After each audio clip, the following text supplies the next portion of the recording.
તો આજના વિડીયોની અંદર વાત કરવાના છીએ કે મિત્રો જે ગુજરાત ઉપર જે વરસાદની જે બીજી આફત છે તે આવવા જઈ રહી છે. કારણ કે મિત્રો આ વખતે જે વરસાદ પડવાનો છે તે સમગ્ર ગુજરાતની અંદર જે વરસાદ પડશે તે વરસાદ આવે છે તે ભૂકા બોલાવવાનો છે.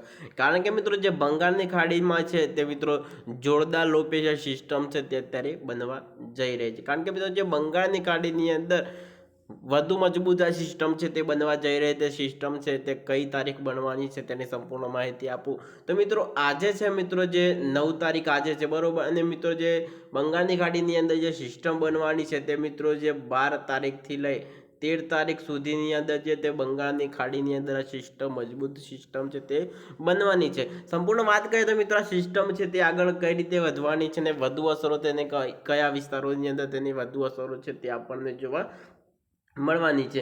ત્યાર પછી મિત્રો જો વાત કરીએ તો આપણે થોડુંક જે વિન્ડીના અંદર જે નકશાને છે થોડું આપણે ઝૂમ કરી લઈશું. કારણ કે મિત્રો આપણને છે કમ્પ્લીટલી મિત્રો તમને સમજાવતો મને આવડે બરોબર. કારણ કે મિત્રો આ જે તમે જોશો તો જે અહીંયા છે એક મિત્રો બંગાળની ખાડી છે. આ જે બંગાળની ખાડીમાં જે બનતી સિસ્ટમ છે તે ધીરે ધીરે આગળ વધવાની છે. ત્યાંથી મિત્રો નાગપુરથી લઈ ઇન્દોરથી લઈ કારણ કે મિત્રો જે મહારાષ્ટ્રના જે વિસ્તારો ઉપર થઈ ત્યાં સીધી જે સિસ્ટમ છે મિત્રો આ રીતે આગળ વધવાની છે. અને આ બાજુ જો આ છે મિત્રો બંગાળની ખાડી અને આ છે મિત્રો અરબી સમુદ્ર. કારણ કે જે બનવાની છે સિસ્ટમ જે અરબી સમુદ્રમાં નહીં, કારણ કે મિત્રો જે બંગાળની ખાડીની અંદર જે સિસ્ટમ બનવાની છે તે સિસ્ટમ છે તે સીધી જ મિત્રો આ રીતે આગળ વધવાની છે. કારણ કે મિત્રો જે ઇન્દોર છે, જાલના છે, જે મુંબઈ જેવા વિસ્તારોની અંદર કારણ કે મિત્રો જે મહારાષ્ટ્રના જે પણ વિસ્તારો છે તે વિસ્તારોની અંદર ખૂબ વધારે વરસાદ પડવાનો છે. ત્યાર પછી તો મિત્રો વાત કરીએ તો ગુજરાત રાજ્યમાં ક્યારે વરસાદી માહોલ આપણને જોવા મળવાનો છે. કારણ કે મિત્રો આજે છે મિત્રો 9 તારીખ બરોબર. તેની અસર છે તે મિત્રો આપણને 15 તારીખથી લઈ 15 તારીખે તેની અસર છે તે આપણને જોવા મળવાની છે. કારણ કે મિત્રો વધુ અસર છે તે પણ આપણને 18 થી લઈ 19 તારીખ સુધીની અંદર આપણને તેની વધુ અસરો છે તે આપણને જોવા મળવાની છે. કારણ કે મિત્રો આપણે વાત કરીએ તો એક સિસ્ટમ છે તે મિત્રો 14 તારીખ એટલે કે મિત્રો 13 તારીખ છે તે મિત્રો જે બંગાળની ખાડીની અંદર સિસ્ટમ બનવાની છે. ત્યાર પછી મિત્રો 14 તારીખે વાતાવરણની અંદર પલટો આવશે. ત્યાર પછી મિત્રો 15 તારીખે થોડો વધારે વરસાદ પડશે અને જે વાત કરીએ તો 18 અને મિત્રો 19 તારીખે આ સિસ્ટમ છે તે સમગ્ર ગુજરાત ઉપર આવી પહોંચશે.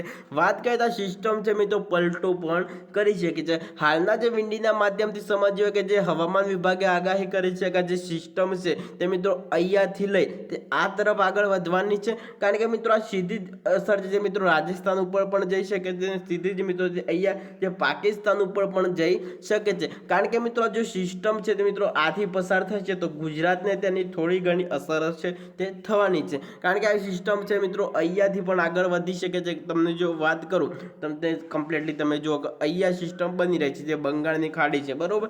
સીધી અહીંયાથી નીકળે કારણ કે મુંબઈ છે, આ મહારાષ્ટ્ર છે. ત્યારબાદ મિત્રો જે પૂર્વ વિભાગના વિસ્તારો છે અહેમદાબાદ છે, કારણ કે મિત્રો જે રાજસ્થાન ઉપર થઈ આ સિસ્ટમ સીધી પાકિસ્તાન ઉપર જશે તો પણ થોડી ઘણી અસર ગુજરાતને તે અડાડી શકે છે. કારણ કે મિત્રો જે દરિયા કિનારાનો જે પટ્ટો છે વાત કરું તો તમે જો થોડું ઘણું તમને ઝૂમ કરીને બતાવું. કારણ કે મિત્રો જે અહીંયાથી આ સિસ્ટમ પસાર થવાની છે. કારણ કે મિત્રો જે વડોદરા છે, અહેમદાબાદ છે, મહેસાણા, ત્યાર પછી મિત્રો મહેસાણા છે. કારણ કે મિત્રો જે બોર્ડર લગતા જેટલા વિસ્તારો છે, કારણ કે મિત્રો રાજસ્થાન છે, પછી મિત્રો સીધી કચ્છ ઉપર થઈ આ સીધી જે સિસ્ટમ છે તે મિત્રો આ તરફ જવાની તેની શક્યતાઓ છે. હાલમાં તો તે છે આપણને જોવા મળી રહી કે આ સિસ્ટમ સીધી છે તે મિત્રો અહીંયા છે તે પાકિસ્તાન ઉપર જાય તેવી પણ શક્યતાઓ છે તે વ્યક્ત કરવામાં આવે છે. આ સિસ્ટમ છે તેનો પલટો પણ છે તે પણ બદલી શકે છે. ત્યાર પછી મિત્રો આ જે સિસ્ટમની તમને વાત કરું તો સિસ્ટમ છે તે મિત્રો આ વિસ્તારોની અંદર વધુ તેની અસર થાય તેવી પણ શક્યતાઓ છે તે વ્યક્ત કરવામાં છે. કારણ કે મેં આ સિસ્ટમ અહીંયાથી પસાર તો થશે. કારણ કે મિત્રો ગુજરાતની અંદર આ વખતે પણ અત્યંત ભારે, અતિભારે અને છૂટા સ્તરે ભારે વરસાદની આગાહીઓ છે તે પણ કરવામાં આવેલી છે. પછી મિત્રો વાત કરીએ તો જે મિત્રો ઓગસ્ટના છેલ્લે અઠવાડિયાની અંદર છે હવે ગુજરાતમાં મિત્રો વરસાદી આપણને માહોલ જોવા મળવાનો છે. કે મિત્રો જે ઓગસ્ટની શરૂઆતમાં જે વરસાદી આપણને છે તે ઝરમર વરસાદ જોવા મળે તો જે ઓગસ્ટના એન્ડની અંદર પણ હવે ખૂબ વધારે વરસાદ પડવાની આગાહીઓ છે તે હવે સામે આવી રહી છે. પાછળ સપ્ટેમ્બરમાં પણ અમુક જગ્યાએ મિત્રો છૂટા સ્તરે હળવો મધ્યમ વરસાદ પડે તેવી પણ શક્યતાઓ છે તે હાલમાંથી વ્યક્ત કરવામાં આવેલી છે. કારણ કે મિત્રો જે ઘણા દિવસોથી આ જે વરસાદ છે તે મિત્રો જે વિરામ ઉપર જતો રહ્યો છે. કારણ કે મિત્રો જે મગફળી જેવા પાકો છે, સોયાબીન છે, કોઈ કપાસને જે પાણી આપવાના હોય તે ખેડૂતોને પાણી આપવા જરૂરી છે. કારણ કે મિત્રો મરચી જેવા કોઈ પણ રોપ છે, મરચી છે, વાલોળ જેવા હશે તે બંને મગફળી જેવા પાકોને આપણે જે પાણી ચાલુ કરી દેવા નમ્ર વિનંતી. કારણ કે મિત્રો ગુજરાતમાં ફરીથી વરસાદ છે તે આપણને જોવા મળવાનો છે. કારણ કે મિત્રો ફરીથી સિસ્ટમની વાત કરું તો આપણને 13 તારીખ જે સિસ્ટમ છે તે મિત્રો બંગાળની ખાડીની અંદર આ સિસ્ટમ છે તે બની રહી છે. ત્યાર પછી મિત્રો તેની અસર છે તે આપણે મિત્રો 15 તારીખથી તેની અસર જે આપણને જોવા મળવાની છે કે વધુ તેની અસર છે મિત્રો 18થી લઈ અને 19 તારીખ સુધી સમગ્ર ગુજરાતમાં વરસાદી માહોલ છે આપણને જોવા મળવાનો છે. પછી મિત્રો આજની અપડેટ પ્રમાણે આપણે વાત કરી લેવાના છીએ કે આજે પણ મિત્રો કયા વિસ્તારોની અંદર વરસાદ પડે તેવી શક્યતાઓ છે તે વ્યક્ત કરવામાં આવી છે. અમારા વિડીયોને પ્લીઝ મારા દોસ્તો તમે એક લાઇકનું બટન છે તે દબાવવાનું ના ભૂલતા. આજે છે મિત્રો આપણે જે છે આજે છે મિત્રો કઈ તારીખ છે તે પણ છે મિત્રો આપણને વાત કરીએ તો મિત્રો આપણે બપોરની અપડેટ પ્રમાણે વાત કરવાના છીએ. આજે છે મિત્રો શનિવાર બપોરની મિત્રો આપણે 2 વાગ્યાની અપડેટ પ્રમાણે વાત કરીએ તો આજે કયા વિસ્તારોની અંદર છૂટા સ્તરે હળવા મધ્યમ ઝાપટા પડવાના છે કે તે નથી પડવાના તેની સંપૂર્ણ માહિતી છે તે આપી દેવાના છે.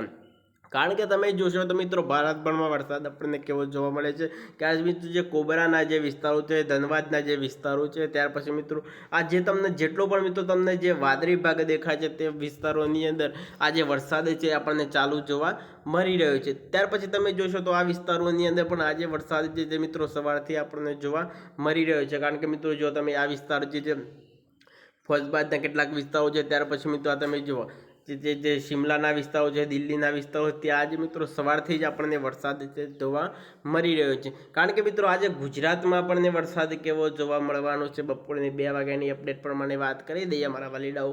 તમે જુઓ તો આ જગ્યાએ પણ આજે મિત્રો છૂટા સ્તરે હળવા ઝાપટા પડે તેવી શક્યતાઓ છે તે વ્યક્ત કરવામાં આવેલી છે. જે વડોદરા છે, ત્યાર પછી મિત્રો અહેમદાબાદ છે, ડુંગરપુરના કેટલાક વિસ્તારો છે, દાહોદના કેટલાક વિસ્તારો છે, આવા વિસ્તારોની અંદર આજે છૂટા સ્તરે હળવા ઝાપટા પડે તેવી પણ શક્યતાઓ છે તે વ્યક્ત કરવામાં આવેલી છે. સાંજની મિત્રો આપણે 5 વાગ્યાની અપડેટ પ્રમાણે વાત કરીશું તો આપણે સાંજે મિત્રો 5 વાગે વરસાદ કેવો જોવા મળવાનો છે. ત્યાર પછી મિત્રો તમે જોશો જે વડોદરા છે, જે દાહોદના જે વિસ્તારો છે મિત્રો સાંજે મિત્રો 5 વાગે ભારે ઝાપટું પડે તેવી પણ શક્યતાઓ છે તે વ્યક્ત કરવામાં આવેલી છે.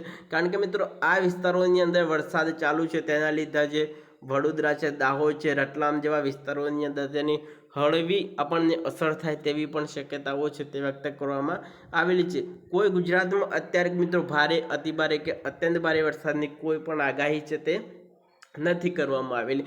ગુજરાતમાં વરસાદ તો જે ફરીથી ચાલુ થવાનો છે કારણ કે મિત્રો તેની અસર છે 15 તારીખથી લઈ 15 તારીખે તેની અસર જોવા મળવાની છે. ત્યાર પછી મિત્રો વધુ અસર આપણે 17 તારીખ જોવા મળવાની છે અને ત્યાર પછી મિત્રો અત્યંત ભારે વરસાદ કઈ તારીખ પડવાનો છે 18થી લઈ અને 18થી લઈ આપણે 20 તારીખ સુધી ગુજરાતના કેટલાક વિસ્તારોને ઘેરાવો વરસાદ કરે તેવી પણ શક્યતાઓ છે તે વ્યક્ત કરવામાં આવી છે. આ જે વરસાદનો રાઉન્ડ છે તે મિત્રો આ વરસાદનો રાઉન્ડ કેટલા દિવસ ચાલે તે પણ તમને વાત કરું તો મિત્રો આ વરસાદનો રાઉન્ડ છે જે મિત્રો 5 થી 7 દિવસ સુધી ચાલે તેવી પણ શક્યતાઓ છે તે વ્યક્ત કરવામાં આવી છે. ઓગસ્ટના છેલ્લા અઠવાડિયાની અંદર મેઘો હવે ધબધબાટી બોલાવવાનો છે અને સપ્ટેમ્બર મહિનાની અંદર પણ આપણને વરસાદ કેવો જોવા મળવાનો છે તે બધું આગલા વિડીયોની અંદર આપણે જાણવાના છીએ. આજના વિડીયોની અંદર આટલું જ. ફરી મળીશું નવા વિડીયોમાં નવા એક સરસ ટોપિક સાથે. ચેનલને સબસ્ક્રાઈબ કરી વિડીયોને લાઈક કરવાનું ના ભૂલતા. તો ચાલો પહેલાં મિત્રો બીજા વિડીયોની અંદર આપણે ફરી મુલાકાત કરીશું.